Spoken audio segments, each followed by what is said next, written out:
So we have all the resources in order to be the smartest generation ever. And along with the good stuff, there's going to be some bad stuff too. And the bad stuff is the anger part, which is why I believe one of the most important things to do as you're building your intellect is to build your sense of humor in the process. You're going to be like, sense of humor? What do I look like? Bozo the clown? Nah, dog. Like, I'm over here trying to get smart, not funny. Why not both? You ever seen that one commercial with they're deciding on hard tacos or soft tacos, and then there's this girl who's like, "¿Por qué no los dos?" Why not both? And you should have both. It's like when you're funny. This actually ties back to a funny, or not funny, an early point that I was trying to make. People love to learn, but they don't want to feel like they're being taught. And when you're over here being funny and you're teaching them, they actually have no clue that you're teaching them.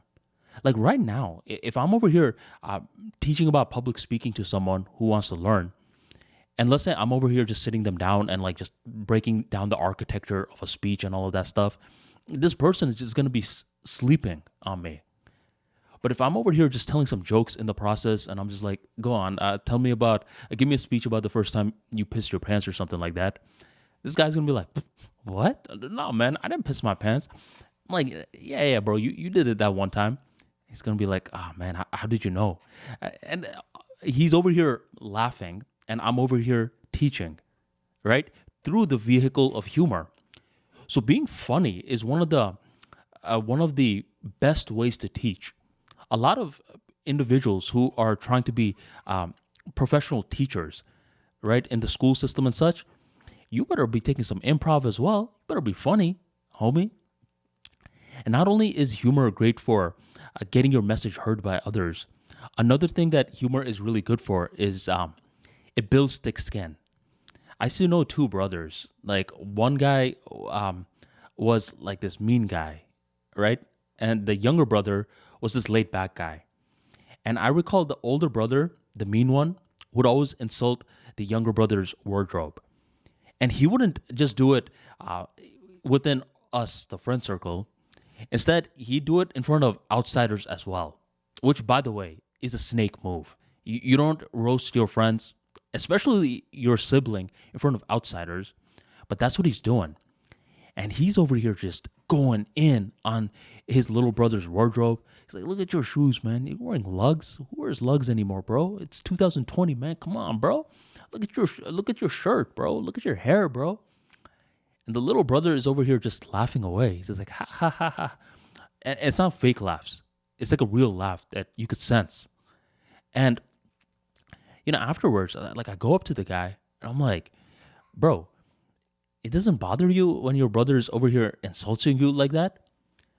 And little brother is like, insulting who? I was like, insulting you.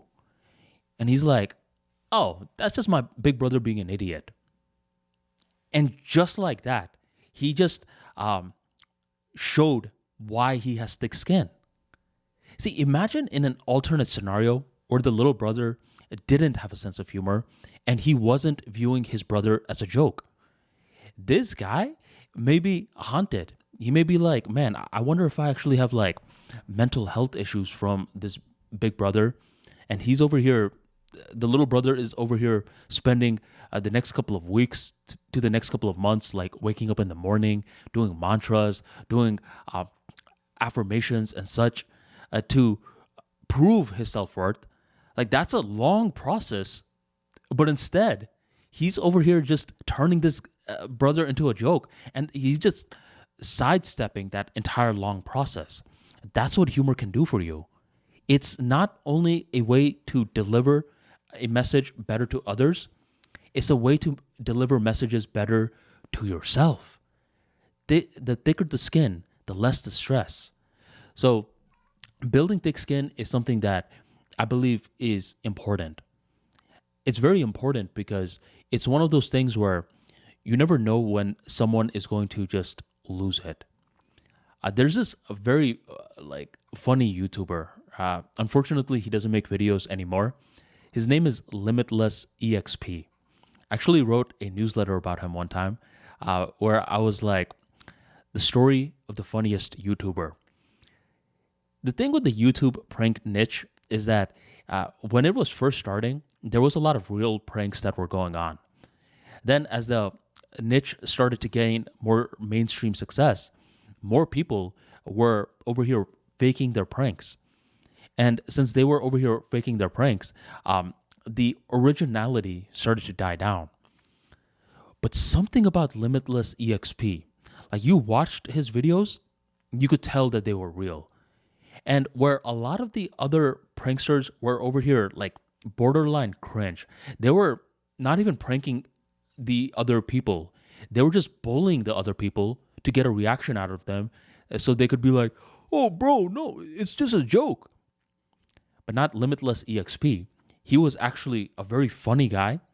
And he had this disarming attitude about him that would just allow the person that he was pulling a prank on to feel at ease. So I really liked watching his videos. Then, I stopped watching his videos for some time. And then I came back one day and I saw that his last video was titled, "Here's Why I Stopped Posting Videos on YouTube."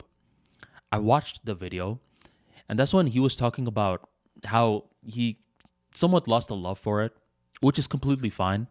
He began talking about the other vehicles of money-making strategies that he has. So he's not just a YouTuber. But then he dropped in a comment, which I believed was the real reason why he was quitting YouTube. He said that he started to get a lot more hate comments. He said that, it takes time to produce videos, especially of real pranks. And when he was over here creating the content and editing the content, uploading the content, it would really get under his skin when there was someone being like, hey man, you should have done this instead. Hey man, your earlier pranks were funnier. Hey man, this is a re-upload. What gives? So he is the funniest YouTuber, especially the prankster YouTuber. But unfortunately, I'm pretty sure the comments got to him. And that's normal. I mean, comments are capable of getting to anyone. Because, before there were like filtration systems where for traditional media, let's say you're a news anchor. Okay, just picture that real quick. You're a news anchor. You don't create your own lines. You get the lines given to you. And you have this big teleprompter where you're reading the lines off. Okay. And then once that is done, there's like, a lighting crew, there's a camera crew, there's the audio crew and such. Then you have like the distribution channels. Then you have the TV networks. Then you have the people consuming the content. There's like all these different layers from the anchor and the consumer, right? But for a guy like Limitless EXP, this whole layer, that middle layer, is completely removed, and it's just a consumer straight to the creator. So back in the days, like if you were over here calling the anchor like a piece of shit, like you had to like write the letter and you had to like get it to go through a whole bunch of people until the anchor realized that you thought he was a piece of shit. But nowadays, like with the direct communication, the creator can find out the animosity real quick. And I'm sure that's what a guy like Limitless EXP was experiencing, and he wasn't used to it, especially from people from multiple parts of the globe. That's why I believe comedy is so important, because it is a great way for you to focus as well, right? Because when you're having a lot of fun, focus just happens. It's like curiosity. Like when you're really curious about a topic, you don't have to try to learn something. Learning just happens, So, I mean, I believe that if you're a creator or something of some sort, concentration is very important. And we talk about concentration a lot. Like you talk to a person in the self-improvement space and you're like, you should concentrate better. The other person is going to be like, Well, yeah, of course, I should concentrate better. But you tell that same person you should have more fun, they're going to be like, come on, man. We're talking about self improvement right now. Like they separate self improvement from fun, where I'm trying to argue that fun allows concentration to happen in the first place. And if you're over here condoning concentration, if you logically trace it back, you should be condoning fun too.